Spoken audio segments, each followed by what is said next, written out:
네, 안녕하세요. 닥터 부자아빠입니다. 네, 오늘의 주제는요, 2022년 집 가격은 더 오른다.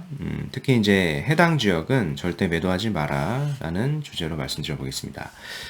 최근에 이제 신문 기사를 좀 보다 보면은 집 가격이 꺾였다. 외곽 지역을 중심으로 하락한다. 이런 기사들이 좀 많이 나오고 있는데요. 실제로 이제 팩트는 하락을 한 것이 아니라 요 상승폭이 좀 둔화가 된 겁니다. KB 부동산 대비 사실 좀 보수적으로 보죠. 이제 한국 부동산원 기준으로 좀 보겠습니다. 전국 아파트 매매 가격 변동률이요, 0.09%고요. 서울은 0.07%로 나타났습니다. 그래프로 한번 보겠습니다. 전국이 0.09%, 수도권이 0.1%, 지방이 0.08%로 상승을 했고요.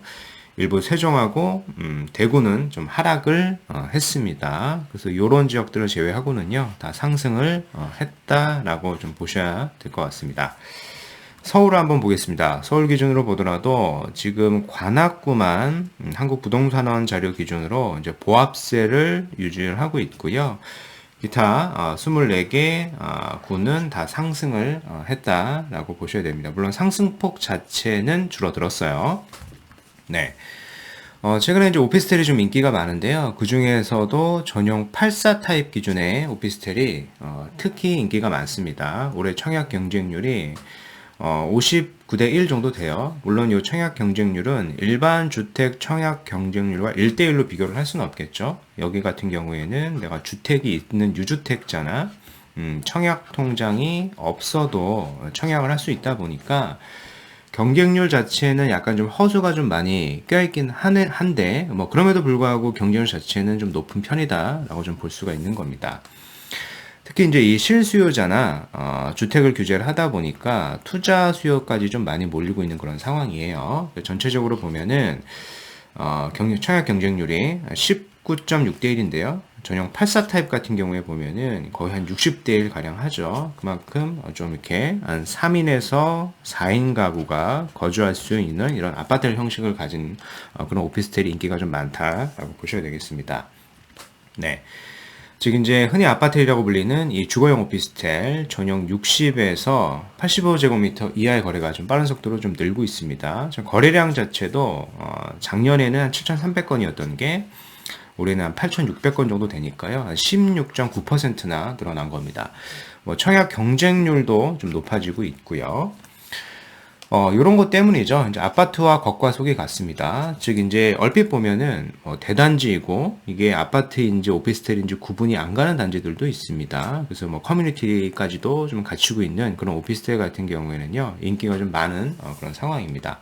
자, 아파트와 동일 설계로 요 대체 상품으로 인기가 있습니다. 20, 30대 젊은 층, 신혼부부가 유입이 되고 있고, 정부의 잇따른 규제와 함께 집 가격이 많이 오르다 보니까 대출 규제도 있죠. 그래서 내 집 마련을 하려는 수요자들이 이런 오피스텔로 몰리고 있는 것이겠고요. 특히 이런 오피스텔 같은 경우에 청약이나 대출이 상대적으로 좀 자유롭고요. 100세대 이하 같은 경우에는 전매도 할 수 있으니까 이런 부분에 메리트가 있다라고 보셔야 됩니다. 근데 중요한 거는요. 이 전용 40제곱미터 이하 같은 경우에는 인기가 그렇게 많지는 않습니다. 물론 지역별로 물건에 따라서 차이는 있겠습니다만은, 이제 반면에 같은 기간 전용 60에서 한 85 초과 타입 같은 경우에, 즉 3인에서 4인이 충분히 주거를 할 수 있는 이런 주거용 아파트 같은 경우에는요, 인기가 매우 많다라고 봐야 되겠습니다. 가격도 많이 올랐고요. 네. 내년도 집값 같은 경우에는요, 불장은 꺼졌지만은 온기는 여전할 것이다 라고 전망을 하고 있습니다. 즉 상승폭 자체는 둔화가 되겠지만은 상승은 여전히 할 것이다 라고 이제 보는 그런 전망입니다.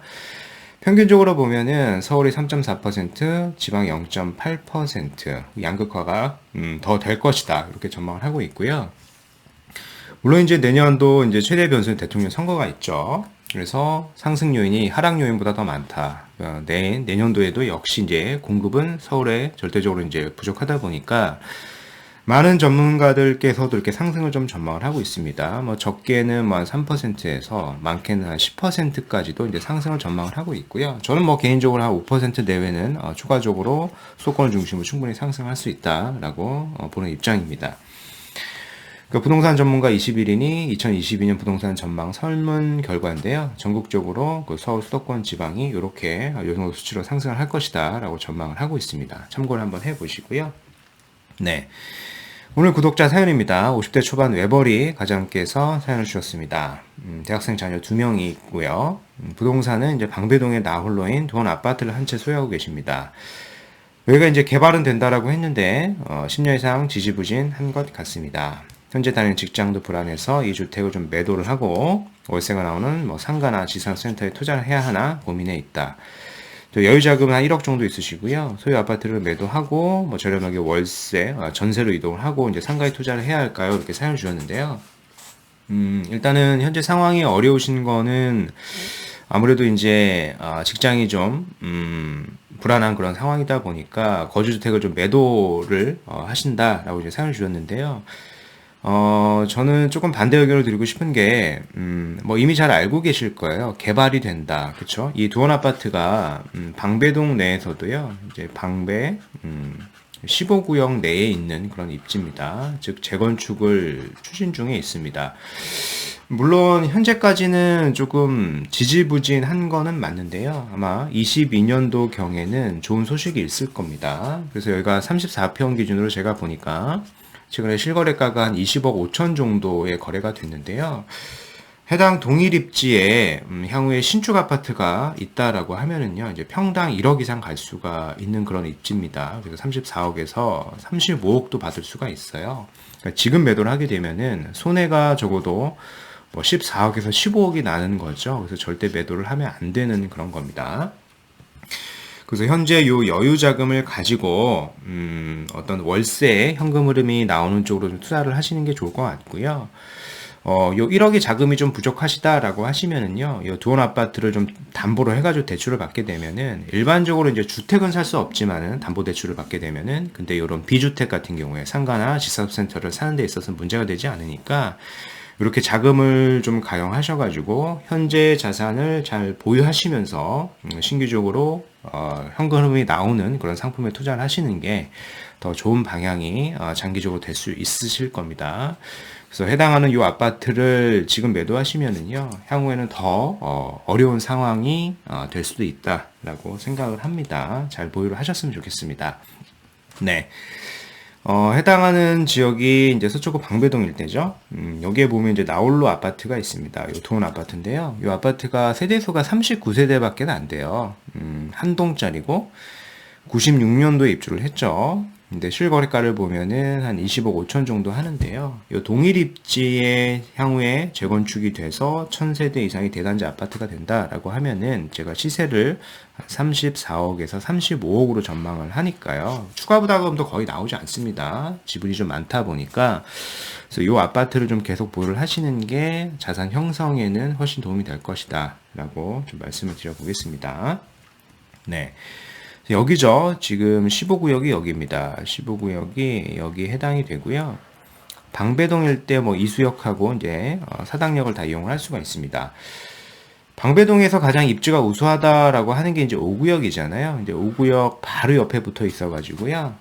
15구역이 전망이 매우 좋은 그런 구역입니다. 물론 이제 5구역이나 뭐 14구역, 13구역처럼 사업의 속도가 빠르진 않습니다. 근데 내년도면은 좋은 소식이 있을 거니까요. 잘 보유하시고 자산을 지키셨으면 좋겠습니다.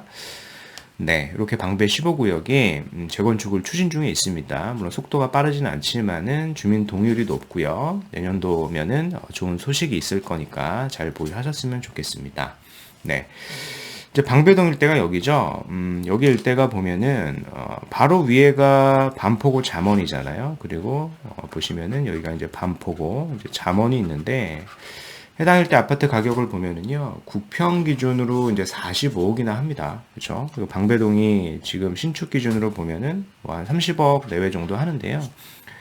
상대적으로 좀 저평가 있는 지역이다. 아직까지는 노후된 주택가가 더 많기 때문에 그런데 앞으로는 이런 부분들이 많이 개선이 될 겁니다. 대단지 아파트로 바뀔 거니까요. 충분히 반포의 시세를 충분히 따라갈 수 있다라고 평가를 할 수 있는 겁니다. 네. 방배그랭자이를 보면은요, 21년 7월에 입주를 했죠. 여기가 34평 기준으로 이제 30억 정도의 시세가 나오고 있는데요. 현재 가지고 계시는 15구역 대비 입지가 우수하지가 않아요. 15구역이 더 입지가 우수하고 향후에는 더 신축의 대단지 아파트가 되기 때문에요. 요 방배그랑자이가 하한선이고요.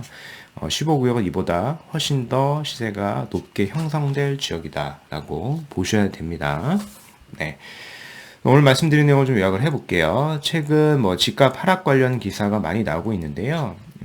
팩트는 하락이 아닌 주택 및 대출 규제로 인해 가지고 이제 강제적으로 이제 상승폭이 좀 둔화가 됐다라고 보는 게 맞고요.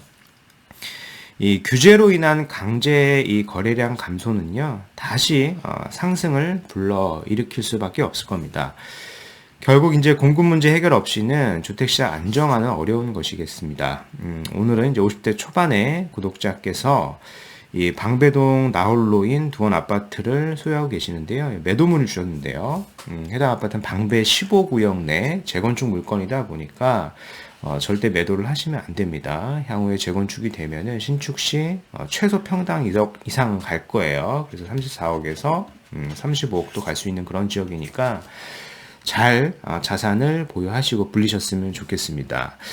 그래서 현재 여유자금 및 대출을 좀 받으셔가지고요. 임대 수익 상품에 투자를 좀 권해드립니다. 그래서 이렇게 해가지고 현금 흐름을 좀 만들어 보시는 방향으로 해보셨으면 전 좋겠습니다.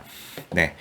그래서 오늘 말씀드린 내용은 여기까지이고요. 제 영상이 좀 도움이 되셨으면 구독하기, 좋아요, 알림 설정까지 부탁드리겠습니다. 이상 닥터부자였습니다. 감사합니다.